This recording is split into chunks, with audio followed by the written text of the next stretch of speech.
사도행전 25장 1절에서 12절까지 말씀이 되겠습니다. 이제 바울 사도가 세 번째 공식적으로 재판을 받습니다. 자, 사도행전 25장 1절에서 12절까지 말씀입니다.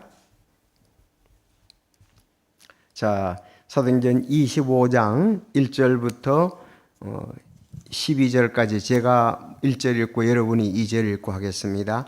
한편 베스도가 그 지방에 와서 사흘이 지난 뒤 가이사라에서 예루살렘으로 올라가니 이에 대제사장과 유대인들의 우두머리들이 바울을 대적하려고 형식을 갖추어 그에게 알리며 그에게 감청하고 그가 사람을 보내어 바울을 예루살렘으로 불러 줌으로써 바울을 대적하는 일에 호의를 베풀어 줄 것을 구하였으니 이것은 그들이 길에서 숨어 기다리다가 그를 죽이려 함이더라.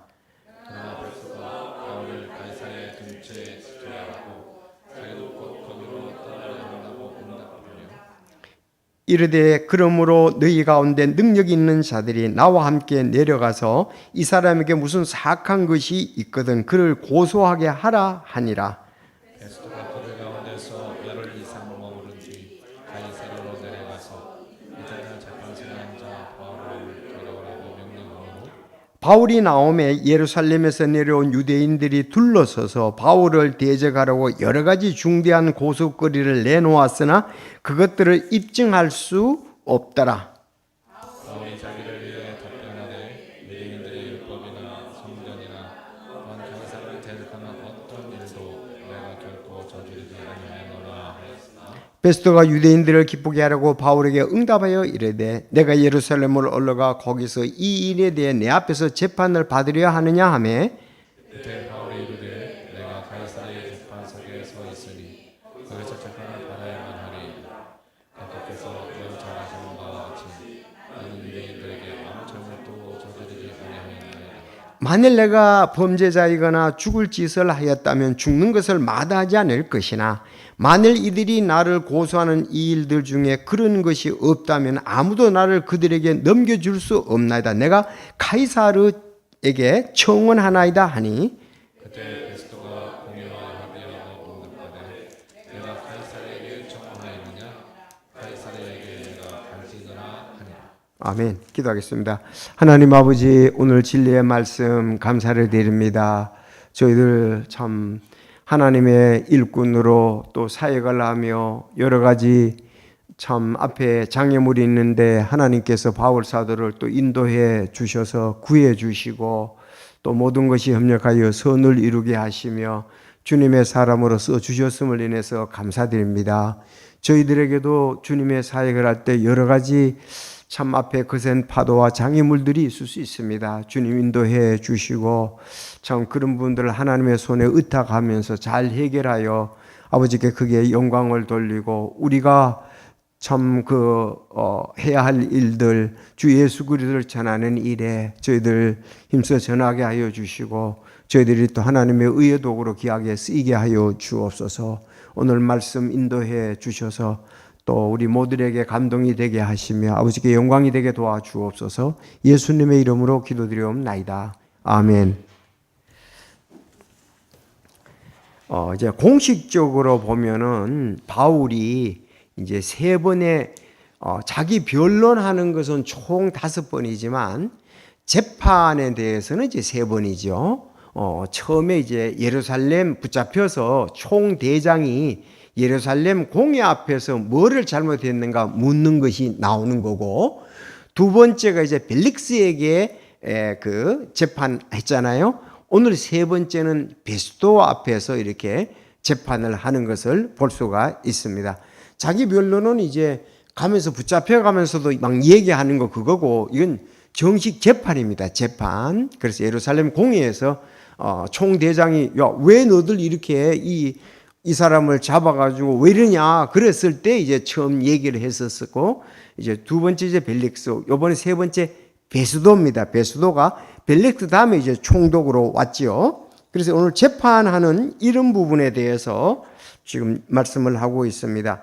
오늘 아침 그 연합뉴스에 보니까 국민 과반수 정도가 우라통에 산다고 그렇게 나오더라고요.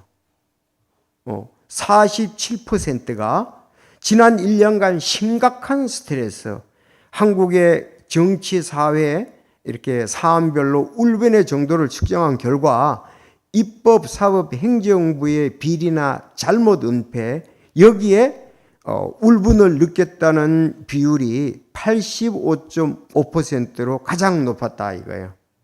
두 번째가 이제 정치, 정당의 부도덕과 부패, 전부 이렇게 정당하고 입법, 사법, 행정부 85.2%. 그래서 우리는 그동안 이제 대체적으로 뭐 공정하다고 이렇게 생각했던 것들이 이번엔 정치적으로 논리에서 왔다 갔다 한다고 해서 불신을 많이 하게 되는 것이 되어버렸습니다. 그래서 공정한 재판 기대할 수가 없다 그런 생각이 들잖아요. 그렇죠? 그런데 본 입장 차이도 있고 없던 일이 또 생기니까 그거에 대해서 입장 차이들이 있고 없던 일이 생기니까 똑같이 침 뱉으면은 과태료 얼마 이건 똑같으니까 관계가 없는데 전혀 이번에 계엄이라든가 탄핵이라든지 또 정치권에서 일어나는 예상치 못한 이 새로운 사건들이 또 있어지니까 이런 경우들이 보통 없었잖아요. 그거에 대해서 법이라는 게 법조문을 자세하게 다 기록해 놓은 좀 그렇지 않는 경우도 있거든요. 참 어려운 것 중에 하나입니다. 그렇지만 어쨌든 백성들이 느끼는 사람들이 느끼는 것은 이렇게 우라통에 산다 이럽니다. 여러분, 우리는 우라통에 살아야 될까요? 바울은 지금 복음을 전하다가 가장 잘한 거잖아요. 그런데 바울은 우라통에 감옥에서 지내지 아니했습니다. 아니 지난번 24장 마지막에 27절에 그러나 만 2년 뒤에 보르기오 베스도가 벨릭스의 자리로 오매 벨릭스가 유대인들에게 기쁨을 주기 위해 바울을 결박한 채로 두었더라 그랬어요. 아니 결박한 채로 2년을 둔 거예요. 2년을 둔 거예요. 아니 감옥에 이렇게 갇혀 있다면 이거 2년간을 갖다 놓으면 이거야말로 진짜 우라통이 터지는 거 아니겠어요? 그러면 이거에 대해서 그러면 요셉은 감옥에 갇혔을 때 어떻게 했을까요? 요셉도 만 2년간 감옥에 갇혔거든요. 여기도 2년 후에라고 이렇게 돼 있고 그건 만 2년이라고 어떤 번역이 그렇게 나옵니다. 2년 동안 감옥에 갇혔던 거 사실이에요. 그럼 요셉도 감옥에서 우라통이 터졌냐 이거예요.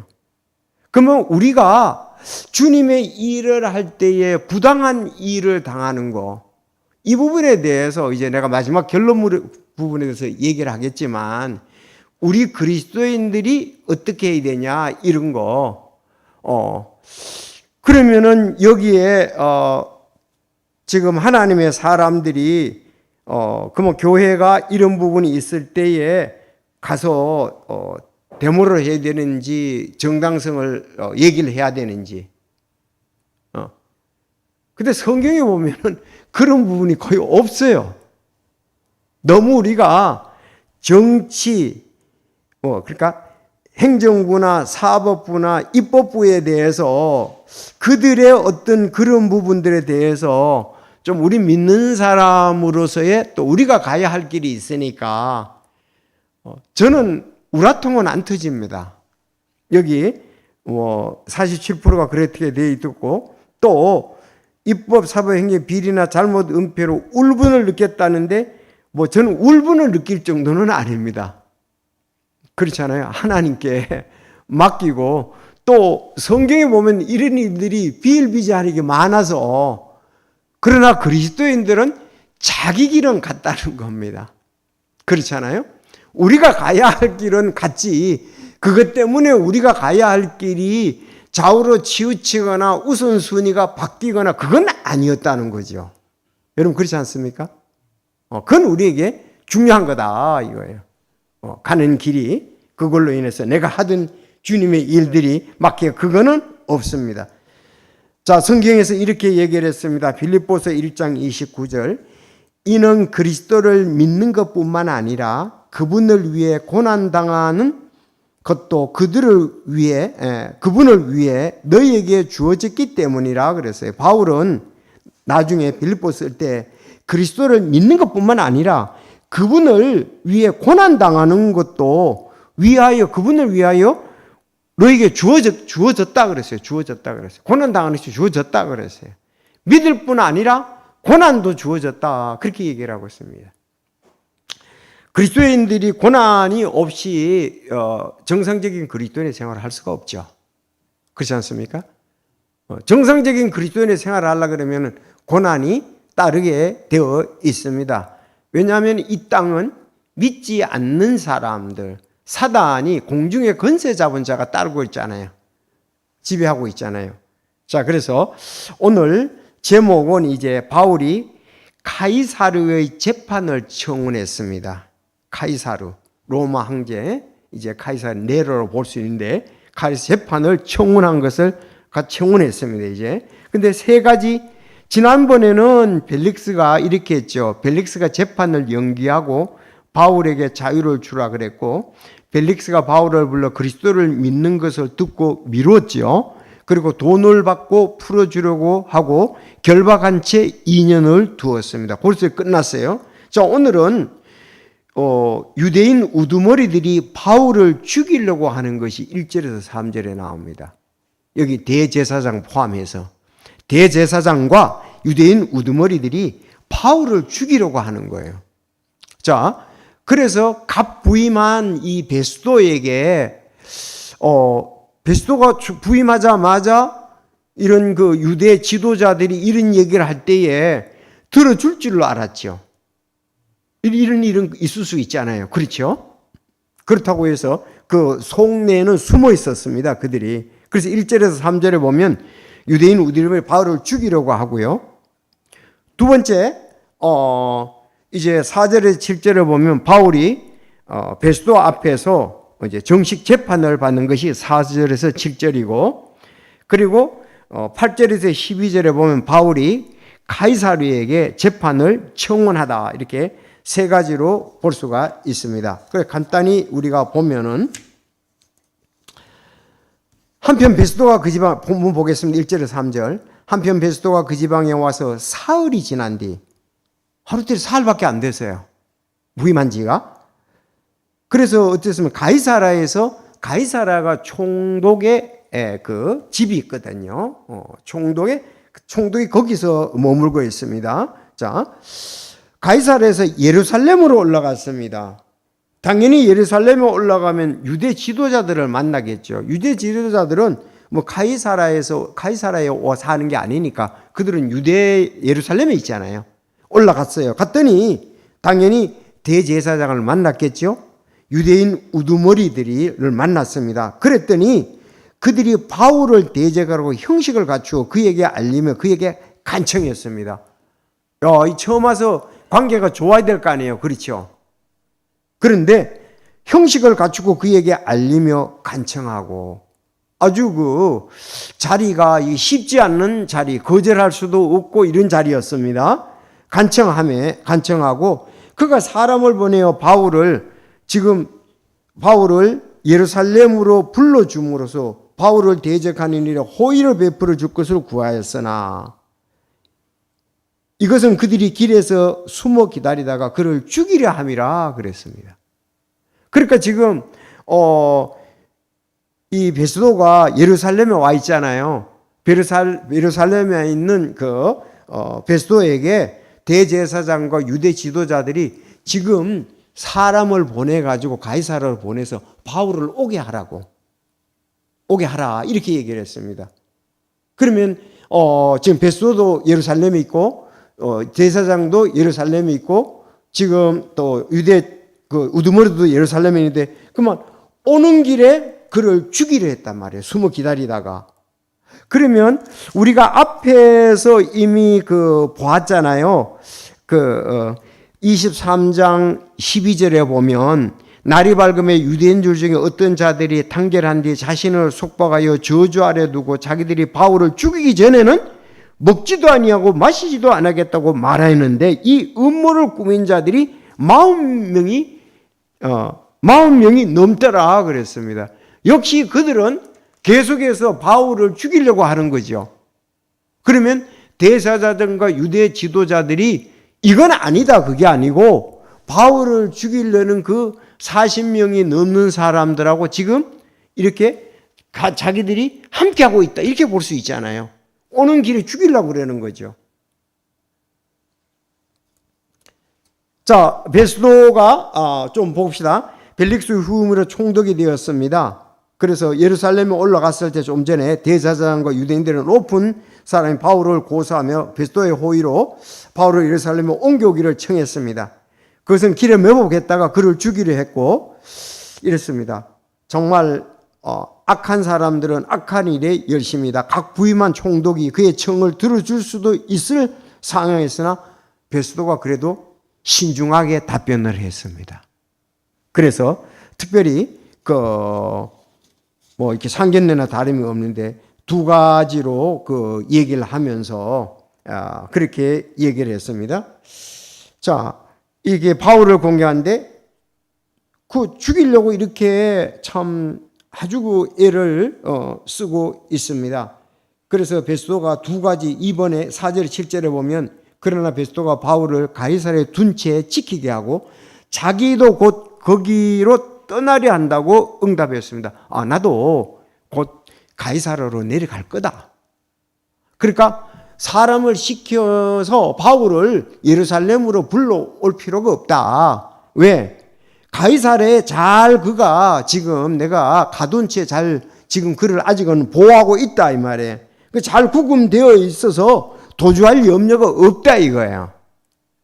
여기 4절에 두 번째가 나도 곧 거기 떠나니까 곧 글로 갈 거다. 그러니까 불러올 필요가 없다 이렇게 얘기를 했습니다. 맞잖아요. 그래서 그는 잘 구금이 돼 있지 잘 둔 채 지켜야 하고 그랬습니다.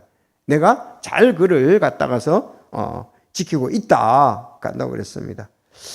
자, 그랬더니 이르러 그러므로 너희 가운데 능력이 있는 자들이 그럼 나와 함께 내려가서 이 사람에게 무슨 사악한 것이 있거든 그를 고소하게 하라 하니라 그랬어요. 그러면 베스도도 벨릭스한테 들었겠죠. 왜? 그가 왜 이 가이사랴에까지 오게 되었는지, 여기서 구금하게 되었는지. 그래서 올 때에 정말 군사들이 기병이며 창병이며 일반 군사들이 많이 동원을 해가지고 가이사랴로 왔잖아요. 그 얘기를 거기 백부장한테 들었던 간에 또 있는 사람들한테 그 소식을 들었던 간에 그런 걸 들었겠죠. 그러니까 다시 오는 것은 위험하다는 걸 감지했으니까 이 사람들 잘 거기다 감옥에 갇혀놓고 또 이제 내가 내려간다고 그랬으면 그만 그러지 말고 너희들 가운데 능력 있는 자들이 나와 함께 가서 거기 가서 재판을 하자 그렇게 했습니다. 지혜롭게 대답한 거죠. 하나님이 또 베스도를 사용하셔서 그 바울을 죽이지 못하게 하는 걸로 보여집니다. 베스도가 그를 가운데 열흘 이상 머무른 뒤 가이사랴로 내려가 이튿날 재판석에 앉아 그래서 갔습니다. 바울을 데려오라고 명령하므로 바울이 나오며 예루살렘에서 내려온 유대인들이 7절에 둘러서서 바울을 대적하고 여러 가지 중대한 고속거리를 내놓았으나 그것들을 입증할 수는 없었다. 그렇게 얘기를 하고 있습니다. 자, 하나님께서는 보호해 주셔서 정한 때가 되기 전에 결코 이런 어리석은 사람들에게 바울이 희생이 되지 않도록 지금 도와주고 계시고 또 여기에서 한편으로는 그가 하나님께서 이미 부르실 때도 알았겠죠. 뭘? 그가 로마 시민권을 가지고 있는 걸 알으셨답니다. 하나님은 자기 사역에 가장 합한 사람을 부르실 거 아니에요. 아브라함을 불렀듯이. 그렇잖아요.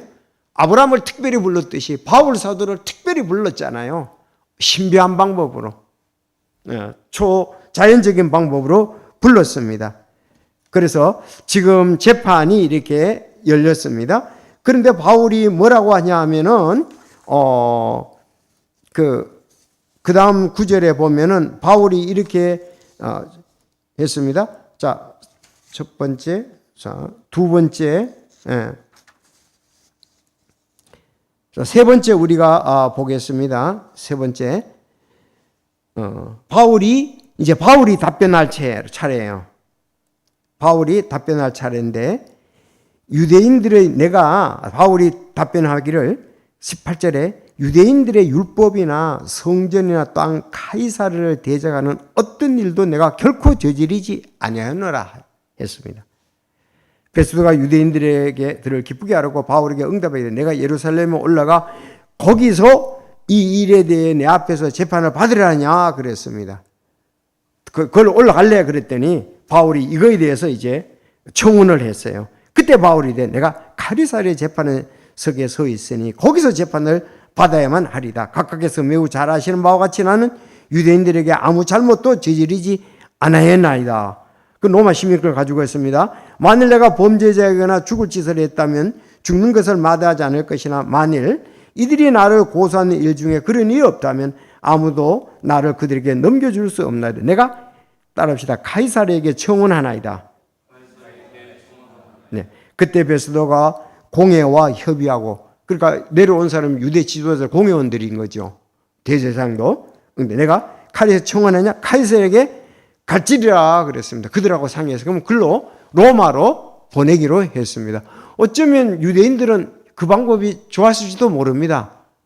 차라리 로마로 보내면은 거기서 재판을 받고 처리되기를 바랄지도 모르죠. 그래서 여기에서 이제 우리가 중요한 것이 바울의 답변입니다. 지난번에 하고 거의 비슷해요.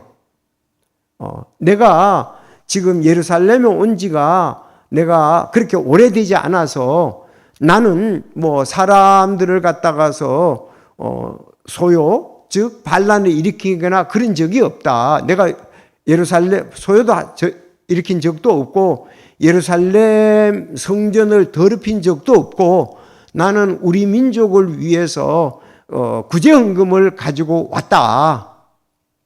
지금 오늘도 여기서 내가 율법이나 성전이나 그렇게 했습니다. 이건 유대인과 관계되죠. 내가 율법이나 성전 이거 관계되는데 이걸 갖다가서 성전이나 또 대적한 적이 없고 더럽힌 적이 없고 여기 카이사르라 그랬습니다. 이것은 그 반란 소요하고 관계됩니다. 요약적으로 답변했어요. 그래서 내가 율법에 대해서든지 또 성전에 대해서든지 카이사르를 내가 대적한 적이 결코 저리지 않았다. 그렇게 얘기를 한 것을 볼 수가 있습니다. 요약으로 얘기를 한 거죠. 자, 그러니까 아무리 그를 잘못한 부분을 찾으려고 해도 찾을 수가 없었던 것을 보게 됩니다. 그래서 그는 카이사르에게 이제 항소를 한 거예요. 근데 유대인들은 이렇게 카이사르에게 항소하면은 지방에 있는 어떤 행정관들이 마음대로 못합니다. 거기 가서 재판을 받아야 되기 때문에 그렇습니다. 자, 그래서 그건 우리 법이었습니다. 그래서 그 로마 황제는 네로였습니다. 네로. 그 당시 54년부터 68년까지가 재위 기간이었거든요. 초창기에 네로는 참 선정을 펼쳤어요. 그건 뭐 역사가 이렇게 얘기하는 바입니다. 그리고 그 스토아 철학자 세네카 또 집정관 브루스 이런 사람들의 큰 영향을 받고 초기 통치는 아주 잘했다고 합니다. 그건 뭐 책에도 나오더라고요. 자, 그러면 여기에서 이제 우리가 볼 때에 이미 하나님께서 말씀하셨습니다. 바울은 19장 21절에 로마로 가고자 했고 또 하나님께서도 23장 11절에 로마에서도 뭐 복음을 증거해야 된다는 것을 염두에 두었습니다. 자, 그러면은 지금 바울에게는 중요한 게 뭡니까? 인내입니다. 인내. 우리가 주님의 일을 할 때 있어서 인내보다 더 아름답고 더 중요한 것은 거의 없어요. 인내가 우리에게는 중요합니다. 자, 그러면 제가 이제부터 좀 우리가 성경에 나오는 부분을 보고 이렇게 마치겠는데, 자, 요셉하고, 그러면 바울 사도는 요셉에 대해서 잘 알았을 겁니다. 바울은 다윗에 대해서도 잘 알았을 겁니다. 여러분 그렇지 않습니까? 그들은 감옥에서 어떻게 했는지. 예. 자, 우리 창세기 한번 보겠습니다. 창세기 39장 20절.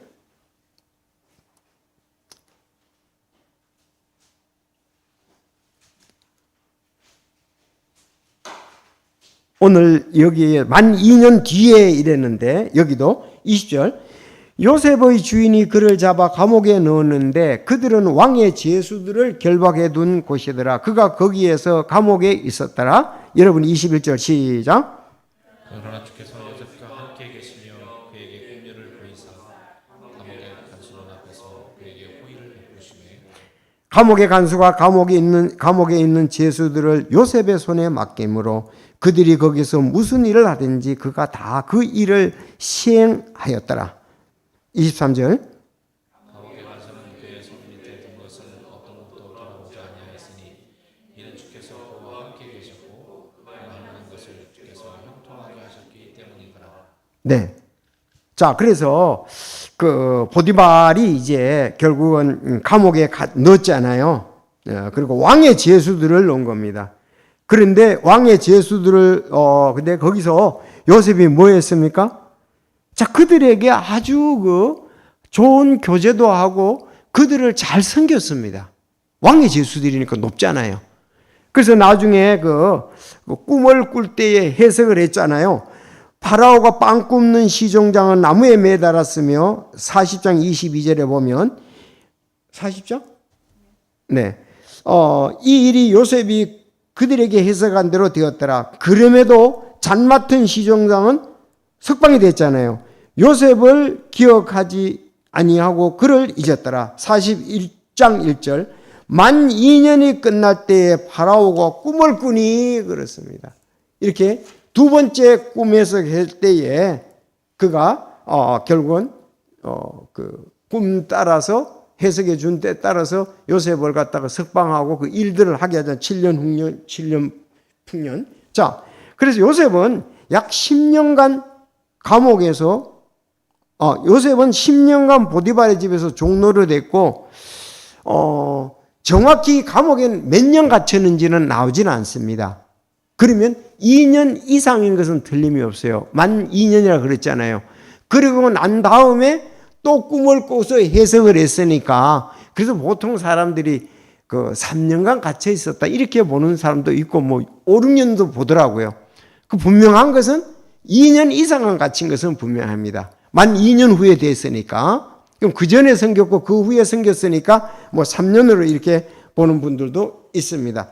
그래서 그가 13년간을 고난의 연속이었습니다. 여러분 13년이 깁니까? 짧습니까? 이렇게 연단을 받았어요. 17세에 소년으로 가서 그랬잖아요. 17세 가서 30세에 국무총리가 됐으니까.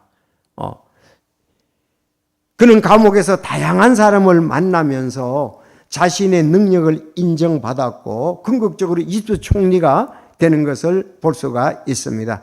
그는 다른 죄수들을 돌보고 섬기는 자였습니다. 그의 능력과 인품은 간수들에게 큰 인상을 남겼던 것을 보게 됩니다. 자, 그러면 바울은 또 어떻게 했을까요? 바울은 여기서만 갇힌 게 아니고 사도행전 16장에 보면 감옥에 또 갇혔었잖아요. 감옥에 갇혔을 때 27절 감옥의 간수가 잠에서 깨어나 감옥문이 열린 것을 보고는 죄수들이 도망한 줄로 생각하고 자기 칼을 빼어 자기를 하였으나 바울이 큰 소리로 외치며 이르되 내 몸을 해치지 말라 우리가 다 여기 있노라 하니 그때 그가 등불을 달라고 한 뒤 뛰어 들어가 떨면서 바울과 실라 앞에 와서 엎드리고 그를 데리고 나와 이르되 선생님들이여 내가 무엇을 하여 구원을 얻으리까 하므로 그 유명한 구절입니다. 그들이 이르되 시작 주 예수를 믿으라. 그러면 내가 구원을 받고 내 집이 구원을 받으리라 하며 주의 말씀을 그와 그의 집에 있는 모든 사람에게 말하니라. 지금 장소가 문제가 아니었습니다. 바울에게는 어떤 사건이 문제가 아니었습니다. 그렇죠. 요셉도 마찬가지였습니다. 요셉도 주인이 어떤 사람인가와 주인이 까다로운 사람이냐, 주인이 선한 사람이냐, 그거에 관계가 없었고, 자기가 노예였느냐, 국무총리냐, 그것이 장소와 그런 신분, 그런 거에 관계가 없었습니다. 그는 어디 가든지 주님이 함께 하심을 알았고, 함께 하시는 주님과 동행을 했습니다. 요셉도 보디발의 집에 노예로 갈 때부터 거기서 가정 총무가 되고 나중에 이제 오해를 받아서 감옥에 갈 때까지 그는 시종일관 함께 하시는 주님을 의지했다는 겁니다. 바울도 마찬가지입니다.